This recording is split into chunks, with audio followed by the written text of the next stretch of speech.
ನಮಸ್ಕಾರ ವೀಕ್ಷಕರೇ, ನಾನು ನಿಮ್ಮ ಗಿರಿಧರ್ ಭಟ್.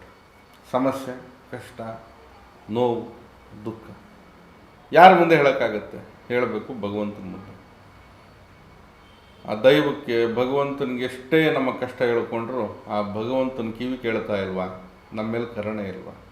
ನಮಗೆ ಆಶೀರ್ವಾದ ಮಾಡ್ತಾ ಇಲ್ವಾ? ದೇವರು ಕೂಡ ನಮ್ಮನ್ನು ಕೈ ಬಿಟ್ಬಿಟ್ಟಿದ್ದಾನೆ. ದೇವರು ದಿಂಡ್ರು ಏನೇ ಪೂಜೆ ಮಾಡಿದ್ರು ಯಾವುದೇ ರೀತಿಯಲ್ಲಿ ಪರಿಹಾರ ಆಗ್ತಾ ಇಲ್ಲ. ಮನೆ ದೇವರು ನಮ್ಮನ್ನು ಕೈ ಹಿಡಿತಾ ಇಲ್ಲ, ಇಷ್ಟ ದೇವರು ಕಾಪಾಡ್ತಾ ಇಲ್ಲ. ಭಗವಂತನು ಕೂಡ ಬೇಡದಿರೋ ವಸ್ತು ಆಗಿಬಿಟ್ಟಿದ್ದೀವ ನಾವು. ಸಹಜವಾಗಿ ಮನದಾಳದಿಂದ ಬರ್ತಕ್ಕಂಥ ನೋವಿನ ಮಾತಿದ್ದು. ಯಾವ ದಿನ ನನ್ನ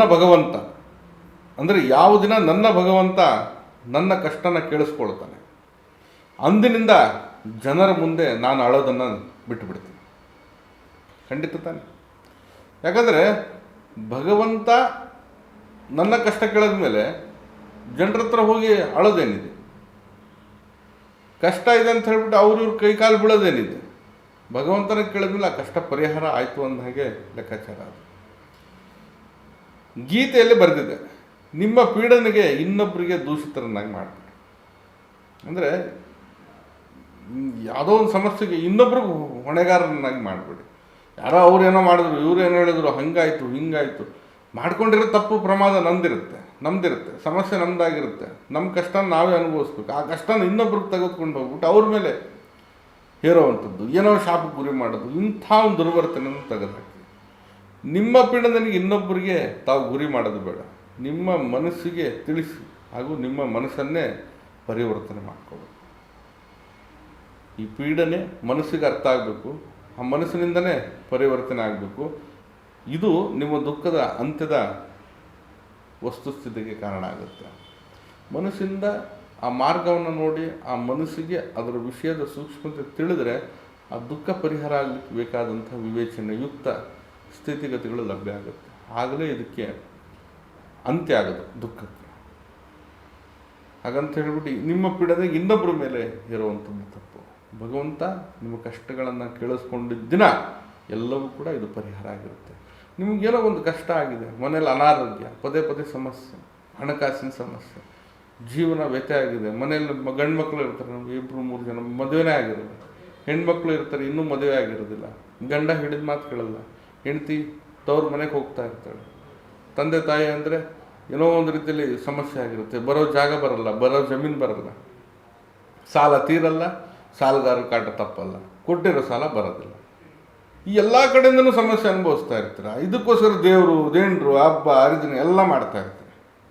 ಹೇಳಿದ ಕಡೆ ಎಲ್ಲ ದೇವಸ್ಥಾನಕ್ಕೆ ಹೋಗಿರ್ತೀರ, ಸಿಕ್ಕಿದ ಕಡೆ ಎಲ್ಲ ಪೂಜೆ ಮಾಡಿಸ್ತಾ ಇರ್ತೀರ, ಬೇಕಾಗಿದ್ದ ಕಡೆ ಎಲ್ಲ ಪೂಜಾ ನೈವೇದ್ಯ, ಧ್ಯಾನ, ಕುರಿ ಕೋಳಿ ಎಲ್ಲ ಮಾಡಿರ್ತೀರ.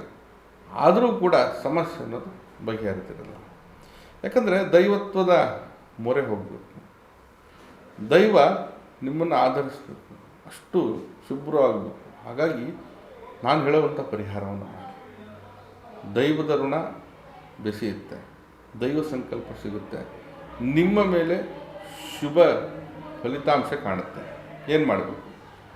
ನಿಮ್ಮ ಮನೆಯ ವ್ಯಾಪ್ತಿಯಲ್ಲಿ ಹರಿಶಿಣದ ನೀರನ್ನು ಮಾಡಿ ಮನೆ ಸುತ್ತ ಚೆಲ್ಲಿ, ಸ್ವಲ್ಪ ನೀರಲ್ಲಿ ಮಿಕ್ಸ್ ಮಾಡಿಕೊಂಡು ನಿಮ್ಮ ಮನೆ ವ್ಯಾಪ್ತಿಯಲ್ಲಿ ಹರಿಶಿಣವನ್ನು ಚೆಲ್ಲಿ, ಹಾಗೆ ಮನೆ ಹೊಸಲು ಮನೆ ಒಳಗೂ ಕೂಡ ಚೆಲ್ಲಿ, ಮನೆಯಲ್ಲಿ ಆಯ್ಕೆ ಮಾಡಿರ್ತಕ್ಕಂಥ 2 ಗೋಡೆ ಮೇಲೆ ಹರಿಶಿಣದಿಂದ ಸ್ವಸ್ತಿಕ್ ಗುರುತನ್ನು ಹಾಕಿ, ಗೋಡೆಗಳ ಮೇಲೆ ಸ್ವಸ್ತಿಕ್ ಚಿಹ್ನೆಯನ್ನು ಬಿಡಿಸಿ, ಹೊಸಲಿಗೆ ಬರೀ ಹರಿಶಿಣವನ್ನು ಲೇಪಿಸಿ. ಅಂದರೆ ಹೊಸಲಿಗೆ ಒಂದು 1.5 ಅಡಿ ಆದರೂ ಬರಬೇಕು ಈ ಭಾಗದಲ್ಲಿ. ಆ ರೀತಿಯಲ್ಲಿ ಹರಿಶಿಣವನ್ನು ಲೇಪಿಸಿ, ಹೊಸಲಿಗೂ ಕೂಡ ಲೇಪಿಸಿ. ಕುಟುಂಬದಲ್ಲಿ ಯಾರಾದರೂ ನಿತ್ಯ ನಿಮ್ಮ ಬಲಗೈಗೆ ಹರಿಶಿಣವನ್ನು ಸವರ್ಕೊಳ್ಳಿ. ಅಂದರೆ ಈ ಕೈಗೆ ಪೂರ್ತಿ ಹರಿಶಿಣವನ್ನು ಸವರ್ಕೊಳ್ಳಿ. ಯಾರಾದರೂ ಒಬ್ಬರು ದೇವರ ಪೂಜೆಯಲ್ಲಿ ಹರಿಶಿಣವನ್ನು ಬಳಸಿ, ಸ್ನಾನದಲ್ಲಿ ಹರಿಶಿಣ ಮಿಶ್ರ ಮಾಡಿ ಸ್ನಾನದಲ್ಲಿ ಇದನ್ನು ಮಾಡಿಕೊಳ್ಳಿ. ಹಾಗೆ ಶುಕ್ರವಾರ ದಿನ ಹರಿಶಿಣದ ದಾರವನ್ನು ಬಲಗೈಗೆ ಕಟ್ಕೊಳ್ಳಿ. ಕುಟುಂಬಸ್ಥರು ಕೂಡ ಕಟ್ಕೊಳ್ಳಿ. ದೇಗುಲಕ್ಕೆ ಹರಿಶಿಣವನ್ನು ನೀಡಿ. ನೋಡಿ, ಹರಿಶಿಣದ ಪರಿಹಾರ. ಹರಿಶಿಣ ಅಂದರೆ ಗುರು ಸಂಕೇತ, ಶುಭ ಸಂಕೇತ.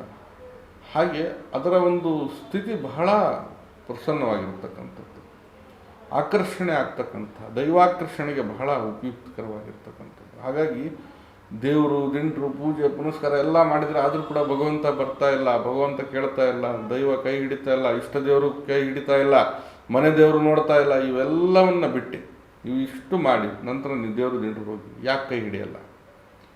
ಸದಾಕಾಲ ನಿಮ್ಮ ಹಿಂದೆ ಬೆನ್ನ ಹಿಂದೆ ಭಗವಂತ ಕೈ ಹಿಡಿದು ಕಾಪಾಡಿ ನಡೆಸ್ತಾನೆ. ಮಾಡಿ, ಖಂಡಿತ ಶುಭ ಆಗುತ್ತೆ. ಹರಿಶ್ಚಂದ್ರ ಪರಿಹಾರ ಇದು ಮಾಡಿ ನೋಡಿ, ಎಲ್ರಿಗೂ ಒಳ್ಳೆಯದಾಗಲಿ. ನಾನು ನಿಮ್ಮ ಗಿರಿಧರ್ ಭಟ್. ನಮ್ಮ ಕಚೇರಿ ಜ್ಞಾನಭಾರತಿ ಯೂನಿವರ್ಸಿಟಿ ಕ್ವಾರ್ಟರ್ ಸರ್ಕಲ್ ಬೆಂಗಳೂರಲ್ಲಿದೆ.